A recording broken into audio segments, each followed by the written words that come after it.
નમસ્કાર વિદ્યાર્થી મિત્રો, એજ્યુટેકનો ચેનલમાં આપનું સ્વાગત છે. આજે આપણે ધોરણ 5માં વિષય ઇંગ્લિશનું જે નવું પાઠ્યપુસ્તક આવેલું છે તેમાં યુનિટ નંબર 6 ક્લીનલીનેસ હેબિટ્સ તેના પાર્ટ 1નું સોલ્યુશન કરીશું.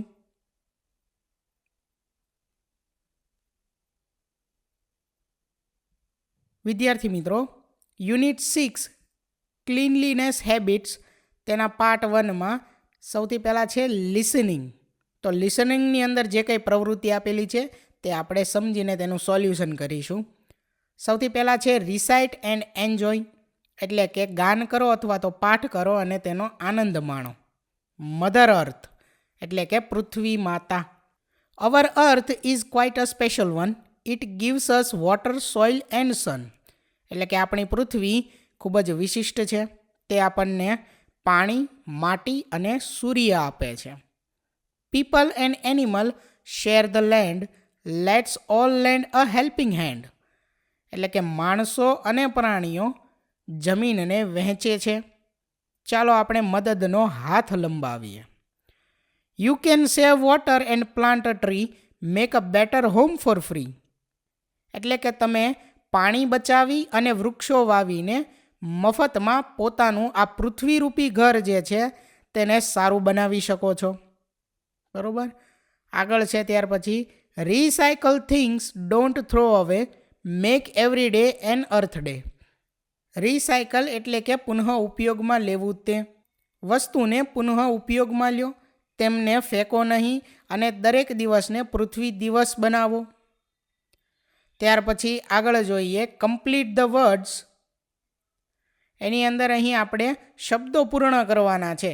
બરાબર, ખાલી જગ્યાની અંદર. તો પહેલાંની અંદર શું આવશે? QUITE, quite. બરાબર, એટલે ખાલી જગ્યાની અંદર UIT આવશે. ત્યાર પછી બીજો શબ્દ શું બને છે અહીં? થ્રો. ત્રીજો શબ્દ બને છે રિસાયકલ. ચોથો શબ્દ છે અહીં અર્થ. પાંચમો શબ્દ છે અહીં બેટર. ત્યાર પછી આગળ જોઈએ write the rhyming words from the poem. એટલે કે અહીં રાઇમિંગ વર્ડ્સ જે હશે તે આપણે કવિતા જે કહી છે તેમાંથી ગોતી અને લખવાના છે. પહેલું છે ફન તો સન, લેન્ડ તો હેન્ડ, ફ્રી તો ટ્રી, કેર તો શેર. ત્યાર પછી આગળ છે લિસન ટુ ધ સ્ટોરી. એટલે કે અહીં જે વાર્તા આપેલી છે અ ક્લીન પાર્ક, તે વાર્તા તમારે સાંભળવાની છે. બરાબર. તો વિદ્યાર્થી મિત્રો, આ વાર્તા તમારા વર્ગખંડની અંદર શિક્ષક અથવા તો તમારો મિત્ર જે કોઈ બોલે તે તમારે સાંભળવાની છે. બરાબર. આગળ જોઈએ ત્યાર પછી listen and understand the following points with the help of your teacher. એટલે કે તમારા શિક્ષકની મદદથી અહીં નીચે જે કંઈ મુદ્દાઓ આપેલા છે તે તમારે સાંભળવાના છે અને સમજવાના છે. મુદ્દાઓ શેના વિશે છે? Personal hygiene includes. બરાબર, એટલે કે વ્યક્તિગત સ્વચ્છતા વિશે અહીં કંઈક મુદ્દા આપેલા છે તે તમારે સાંભળવાના છે અને તેને સમજવાના છે. સૌથી પહેલું છે cleaning your body every day. એટલે કે તમારા શરીરને દરરોજ સ્વચ્છ રાખો, સ્વચ્છ કરો. બરાબર. ત્યાર પછી બીજું washing your hands with soap after going to the toilet. એટલે કે શૌચાલય ગયા બાદ તમારા હાથને સાબુથી ધોવો. ત્રીજું brushing your teeth twice a day. એટલે કે તમારા દાંત દિવસમાં 2 વાર સાફ કરો. ત્યાર પછી ચોથું covering your mouth and nose with a tissue or your sleeve when sneezing or coughing. એટલે કે છીંકતી કે પછી ઉધરસ ખાતી વખતે તમારું મોઢું અને નાક રૂમાલ અથવા તો તમારી હાથની જે સ્લીવ બાંય છે, બરાબર, તેના વડે ઢાંકો. ત્યાર પછી પાંચમું છે washing your hands after handling pets and other animals. એટલે કે પાલતુ પ્રાણીઓ અને બીજા કોઈ પ્રાણીઓ છે તેને સાચવ્યા બાદ અથવા તો હાથમાં લીધા બાદ તમારા હાથ જે છે તેને વ્યવસ્થિત રીતે ધોવો. બરાબર. આગળ છે ત્યાર પછી ફિલ ઇન ધ બ્લેન્ક્સ. એટલે કે ખાલી જગ્યાઓ પૂર્ણ કરો. જેમાં પહેલું છે friends played games like badminton, kho kho, hide and seek. ત્યાર પછી બીજું ખાલી જગ્યા એન્ડ ખાલી જગ્યા વેર જમ્પીઝ ફ્રેન્ડ્સ. એટલે કે આપણને જે સ્ટોરી આગળ આપેલી છે, બરાબર. તે સ્ટોરીના આધારે અહીં ખાલી જગ્યાઓ પૂરવાની છે. તો પહેલી અહીં ખાલી જગ્યામાં Perry frog and Debbie deer were jumpies friends. ત્યાર પછી ત્રીજી ખાલી જગ્યામાં શું આવશે? Coco suggested to clean the park. ચોથાની અંદર everybody must throw garbage into dustbins. ત્યાર પછી આગળ આન્સર ધ ફોલોઈંગ ક્વેશ્ચન્સ, જેમાં પહેલો ક્વેશ્ચન છે where did jumpy monkey go to play. એટલે કે જમ્પી નામનો જે વાંદરો હતો તે ક્યાં રમવા જતો હતો?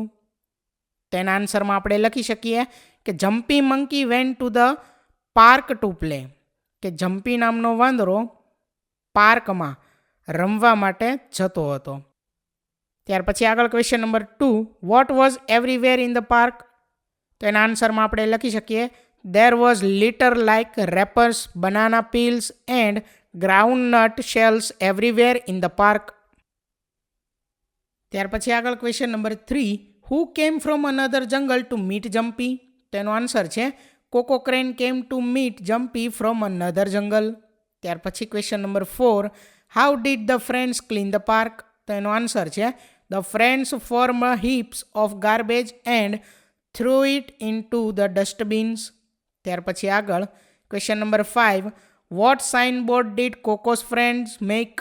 તો એનો આન્સર છે Coco's friends made a sign board saying please do not litter in the park. ત્યાર પછી આગળ છે રીડિંગ, એટલે કે વાંચન છે.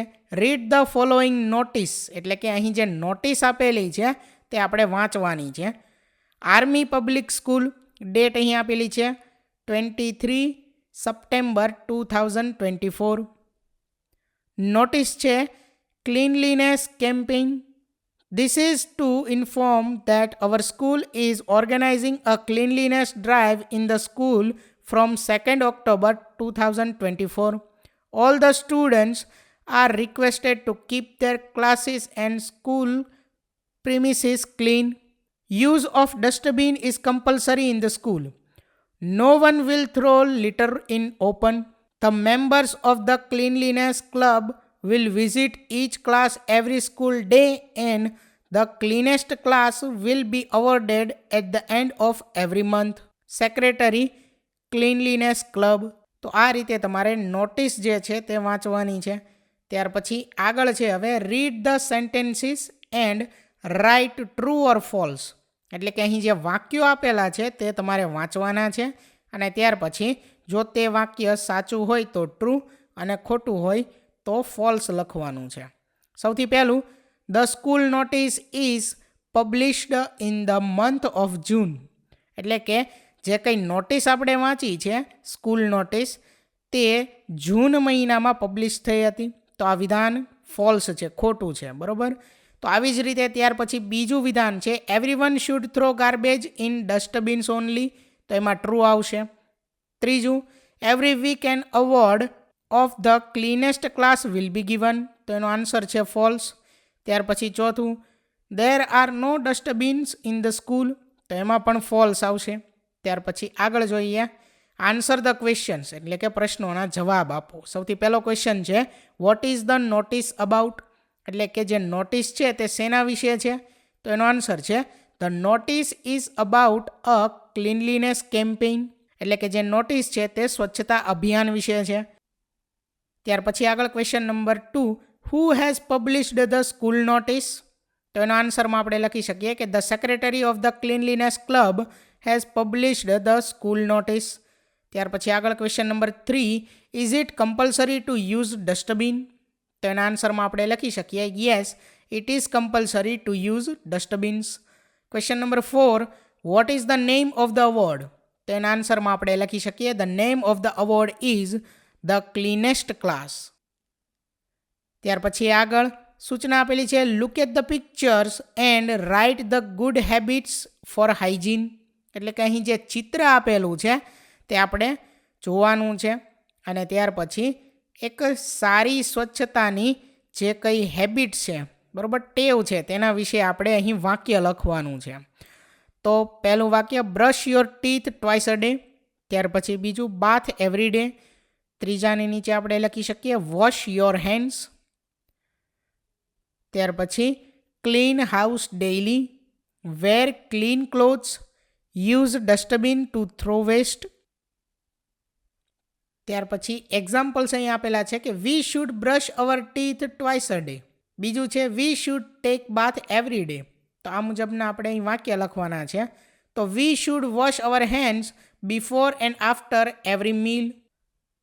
ત્યાર પછીનું વાક્ય છે we should clean our house daily. We should always wear clean clothes. ત્યાર પછીનું છેલ્લું વાક્ય છે કે we should use dustbins to throw waste. તો વિદ્યાર્થી મિત્રો, અહીં ધોરણ 5 વિષય ઇંગ્લિશનું જે નવું પાઠ્યપુસ્તક આવેલું છે તેમાં યુનિટ નંબર 6 ક્લીનલીનેસ હેબિટ્સ તેનો પાર્ટ 1 પૂર્ણ થાય છે. થેન્ક યુ દોસ્તો. એજ્યુકટેકનો ચેનલ તરફથી વિડીયો નિહાળવા બદલ આપનો આભાર. આવા બીજા વિડીયોઝ નિહાળવા માટે અમારી યુટ્યુબ ચેનલ એજ્યુકટેકનો અત્યારે જ સબસ્ક્રાઇબ કરો. આભાર દોસ્તો.